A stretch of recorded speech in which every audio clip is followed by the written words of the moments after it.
Laos, west of Louis, May 20th, 1968.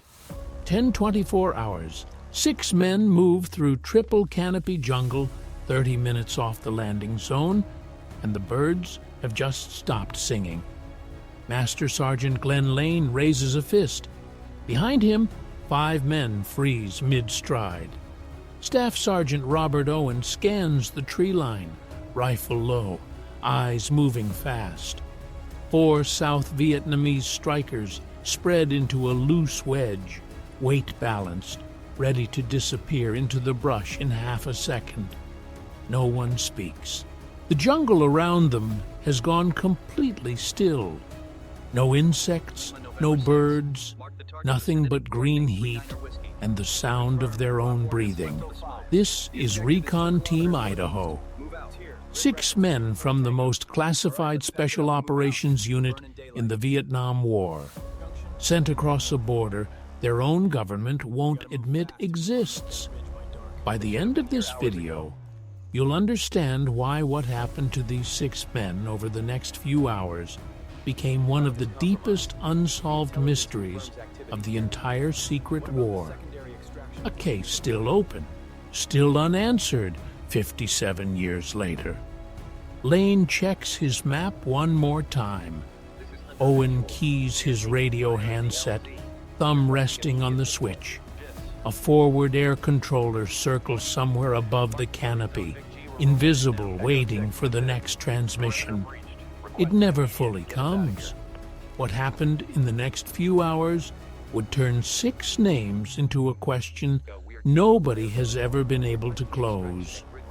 Glen Oliver Lane was born on July 24, 1931, in Diboll, Texas, and entered service from Odessa. By 1968, he was a master sergeant with the 5th Special Forces Group, a veteran operator with years of cross-border experience behind him. The kind of soldier younger recon men studied instead of questioned. In the world of MACV-SOG, where a team's survival often came down to the instincts of its 1-0, Lane's name carried weight. His assistant team leader, Staff Sergeant Robert Duval Owen, was 29 years old, born in Lynchburg, Virginia, and raised in Chatham. He'd worked his way into Special Forces and then into something smaller, quieter, and far more dangerous: Command and Control North, the northernmost of MACV-SOG's covert task forces, running reconnaissance patrols across a border the United States officially insisted it never crossed. Rounding out Recon Team Idaho were 4 South Vietnamese strikers, indigenous soldiers who had chosen, mission after mission, to walk into denied territory alongside 2 Americans they trusted with their lives. In SOE teams, that trust ran both directions. A 1-0 was only as good as the men beside him, and by May of 1968, Lane's team had already proven itself in the field. What do you think it took for 6 men to volunteer for this kind of mission, over and over, knowing the odds? The mission on May 20th had a simple designation and an impossible objective: insert west of Louis, across the Laotian border, into terrain hugging the Ho Chi Minh Trail near the A Shau Valley, and find out what the North Vietnamese army was moving through it. Months after the shock of the Tet Offensive, American command was desperate for exactly this kind of intelligence. Hard numbers, hard locations, proof of what was flowing south through jungle corridors no conventional unit could reach. This was the work of Prairie fire missions. The code name for MACV-SOG's cross-border reconnaissance operations into Laos. 6-man teams inserted by helicopter into some of the most heavily trafficked and heavily defended real estate in Southeast Asia, tasked with watching, counting, and reporting, then getting out alive before the enemy realized they were there. On one side, a small elite reconnaissance team with excellent training, deep jungle experience, and almost no backup once they were on the ground. On the other, an enemy that controlled the terrain completely. NVA regulars moving supplies and reinforcements down a trail they had spent years learning to defend. With manpower numbers the Americans could only estimate. The helicopter carrying Lane, Owen, and their 4 teammates crossed the fence into Laos in the early morning hours. Below them, the jungle looked the same as it always did, endless, green, and silent about what it was hiding. But that silence would not last much longer. Below the tree line, movement was already gathering that the 6 men above had no way of seeing. Company-sized NVA elements were known to operate through this exact corridor, dug into positions built to protect the very trail Idaho had been sent to watch. The insertion point had been chosen with care, but care and safety were 2 very different things this close to the Ho Chi Minh Trail. As the helicopter peeled away and the rotor wash faded into the canopy, 6 men were now completely alone, cut off from any friendly unit, 30 minutes hard movement from any hope of quick extraction. Lane took point on navigation. Owen carried the radio. Between them and the 4 strikers, they carried enough firepower to fight their way out of a small ambush, but not a battalion. Every SOG recon man carried the same private arithmetic in his head on missions like this. How many minutes to the nearest extraction point? How many rounds per man? How long they could hold if the jungle turned against them? Nobody said the numbers out loud. Nobody had to. By 10:24 hours, Recon Team Idaho had been on the ground for less than an hour, and the jungle had already told them everything they needed to know. They were not alone. Owen's radio crackled once. A short transmission reached the forward air controller circling above. Routine, brief, nothing alarming in the words themselves.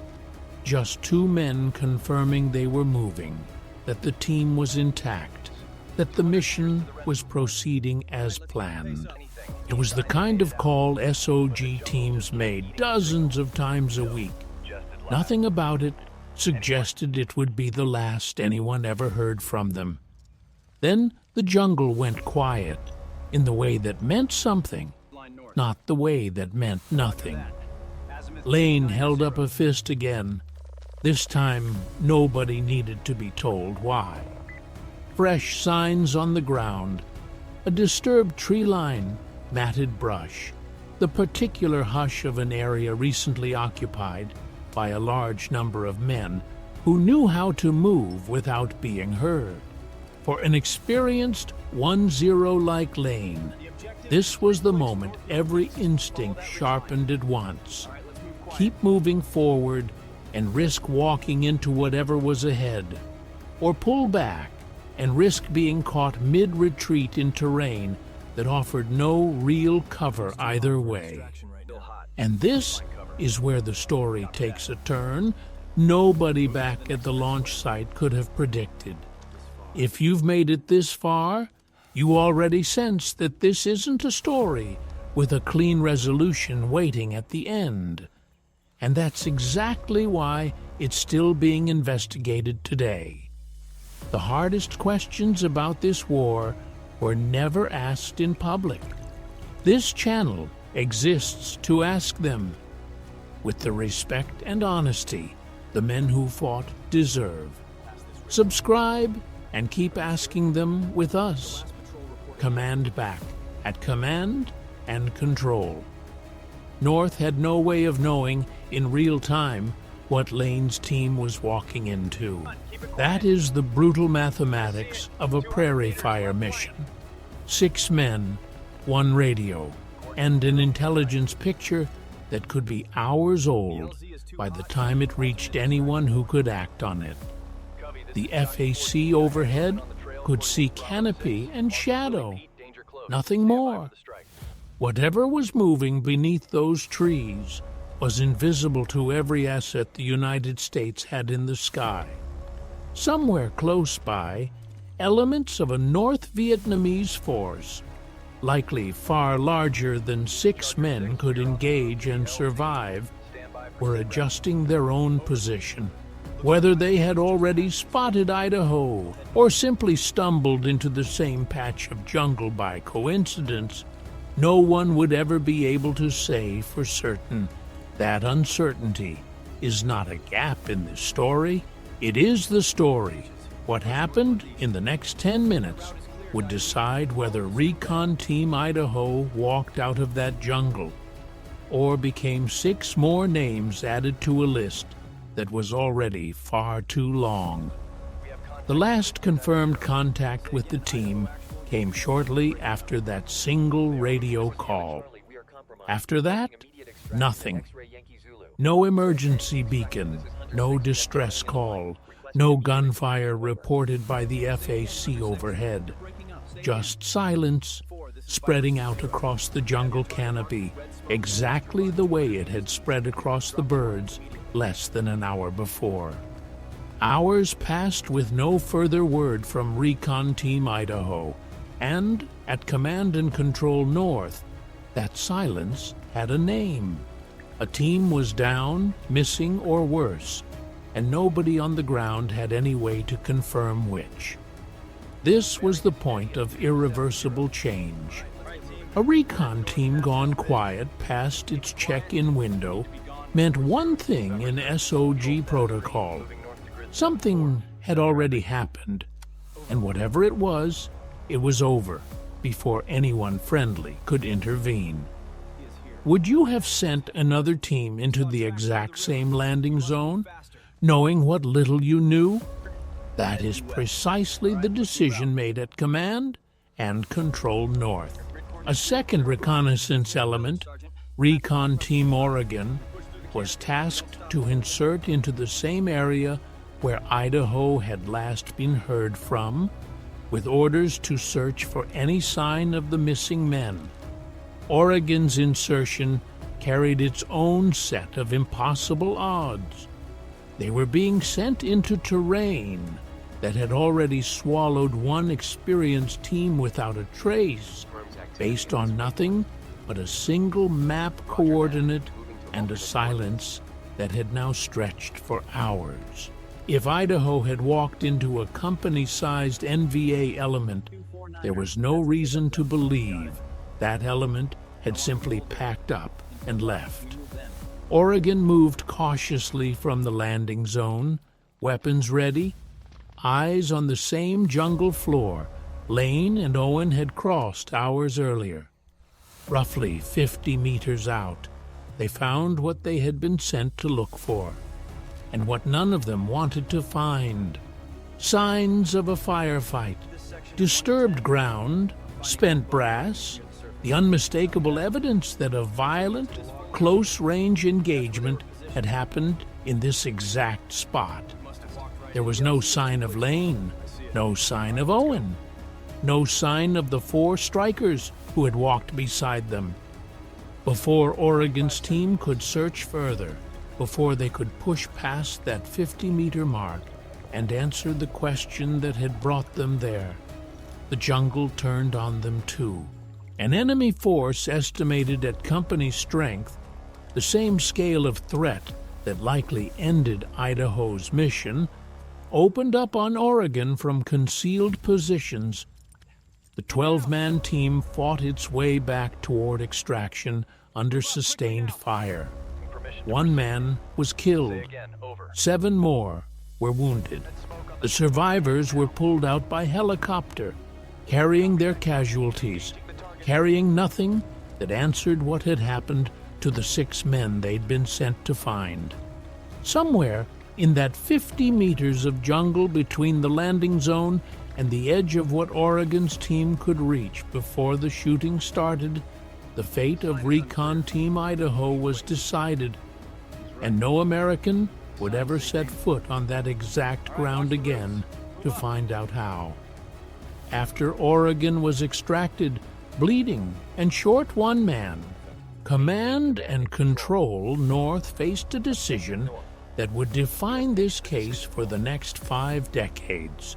Authorize a 3rd insertion into a landing zone that had now cost 2 teams dearly, or accept that any further ground search would likely produce more casualties without any real chance of recovering Lane, Owen, or the 4 men who vanished with them.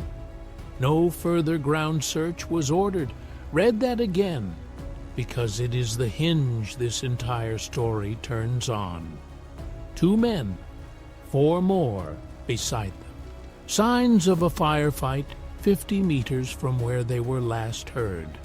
And then, nothing.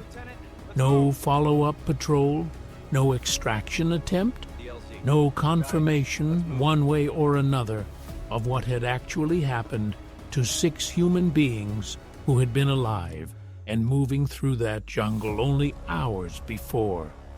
For the men back at the launch site, the other recon teams, the support personnel, the pilots who had flown Idaho in that morning, this was the part of the war that never made it into any official briefing. A team simply stopped existing as a status update. Missing, unaccounted for, presumed captured or killed, pending further information that, in most cases, never came. Would you have followed that order to stand down the search, knowing 2 of your own were still unaccounted for? Think about what that means for 6 men who, hours earlier, had been checking map coordinates and radio frequencies with the same routine confidence every recon team carried into the field. One moment, they were part of an active mission with a plan, a timeline, and a way home. The next, they existed only as a set of last known coordinates and a single radio transmission logged at 10 to 24 hours. Nobody heard gunfire over the radio. Nobody heard a distress call.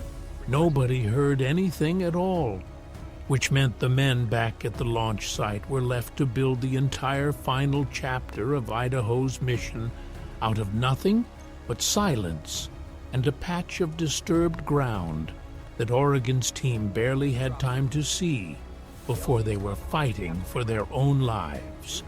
For Lane, a man with years of cross-border missions behind him, and for Owen, still building his reputation as a reconnaissance operator, this jungle held the last hours either of them would ever spend on record. Whatever choices they made in that final stretch, to fight, to run, to try to reach a rally point, to protect the 4 men beside them, none of it was ever recovered, reported, or confirmed by anyone who survived to describe it. The 4 South Vietnamese strikers who died or disappeared alongside them carry an even heavier silence. Their families, in many cases, received even less information than Lane's and Owen's did. Men who had risked everything alongside Americans in a war being fought on their own soil, vanishing with no framework of international accountability built to even look for them. This is the moment the mission ended and the mystery began. And unlike most stories on this channel, this one does not end with an answer. If there was a turning point in this story, it did not come from a rescue, a firefight won, or a piece of intelligence recovered in time to change the outcome. It came 5 years later, and it came in the form of an absence.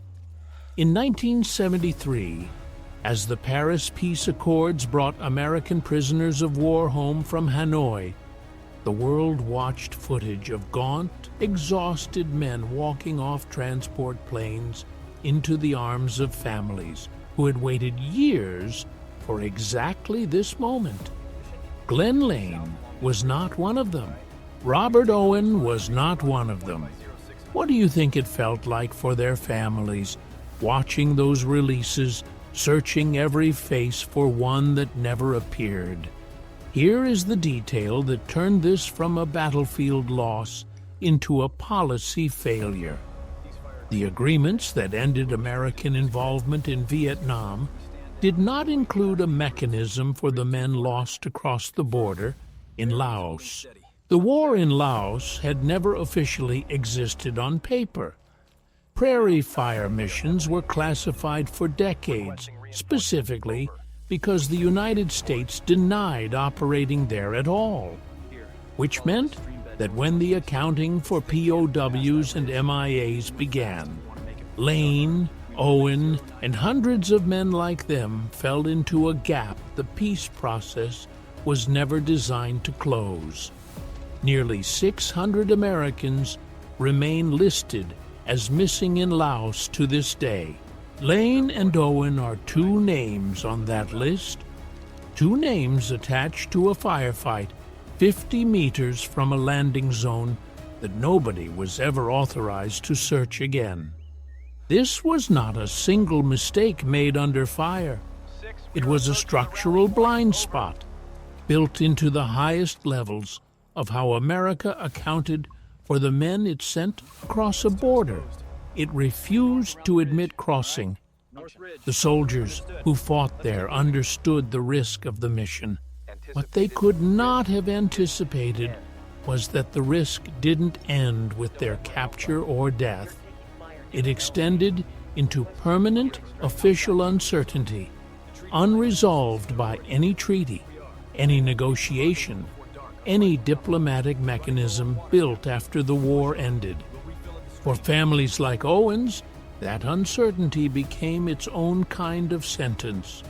No confirmed date of death for years, no remains, no closure, only a coordinate on a map and a single logged radio transmission, time-stamped and filed, standing in for everything else that was never recovered. What the war took from Recon Team Idaho did not end in May of 1968. It compounded year after year in the space between what was known and what could never be confirmed. Robert Duval Owen's name is carved into Panel 67E, Line 1 of the Vietnam Veterans Memorial, a black granite line among tens of thousands of others, marking a man whose body was never recovered, whose final hours remain undocumented, whose family spent decades without the basic certainty most people take for granted, knowing what happened to someone they loved. Glen Oliver Lane's name is inscribed on the courts of the missing at the Honolulu Memorial, another permanent marker for a man whose remains were never found, standing in for a burial that never happened. What would you have told their families if that job had fallen to you? For the 4 South Vietnamese strikers who vanished alongside them, there is often even less.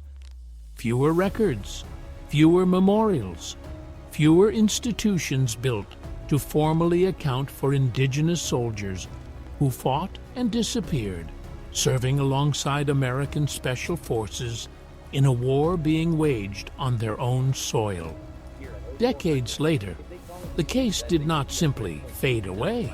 Former SOG operators, men who had trained alongside Lane and Owen, men who had flown the same insertions into the same stretch of jungle near A. Louis, returned to Southeast Asia to search for answers on their own. Robert Spider Parks, visited the old landing zone more than once.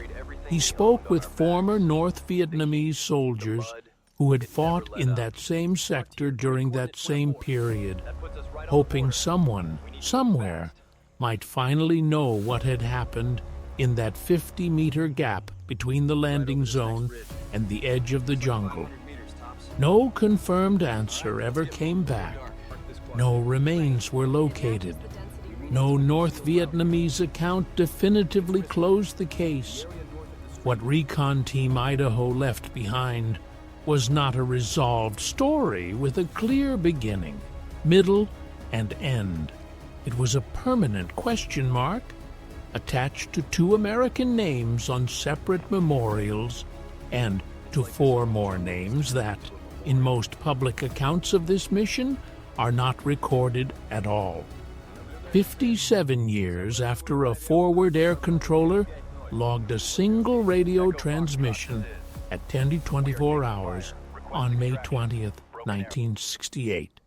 Recon Team Idaho remains exactly what it was the day the jungle went silent, unresolved.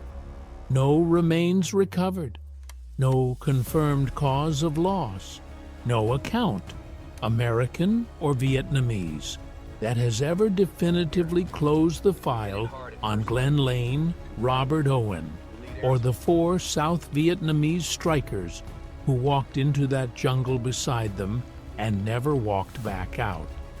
What this case ultimately reveals is not a single battlefield failure, but the limits of what any accounting can promise the families of men lost in a war fought across borders that were never supposed to exist on paper. A structural gap built into treaties, built into classification policy, built into the very deniability that made Prairie fire missions possible in the first place, meant that some losses were never designed to be resolved at all. Nearly 600 Americans are still listed as missing across Laos. Idaho's 6 men are among them, not forgotten, not erased from memorial walls and military records, but permanently suspended in a category the peace process never accounted for. So the question this story leaves behind is not one this channel can answer for you. If a landing zone claims 2 teams, 12 men, and produces nothing but a 50-meter gap of disturbed ground and unanswered silence, at what point does searching become its own kind of cost? And who gets to decide when a mystery like this one is finally allowed to close? There are no clean answers in a story like this one. There rarely are. 6 men walked into a jungle they weren't officially supposed to be in a war fought across a border that on paper didn't exist. What happened to them in that 50-meter gap was never confirmed. Not by the men who searched, not by the treaties that followed, not by the decades of quiet effort since. Their families waited without answers. Some are still waiting. If this story left you with more questions than it resolved about what we ask of the men we send into the places we won't admit we sent them, you're feeling exactly what this case was built to leave behind. There are resources in the description of this video for the ones still carrying those questions wherever they're carrying them.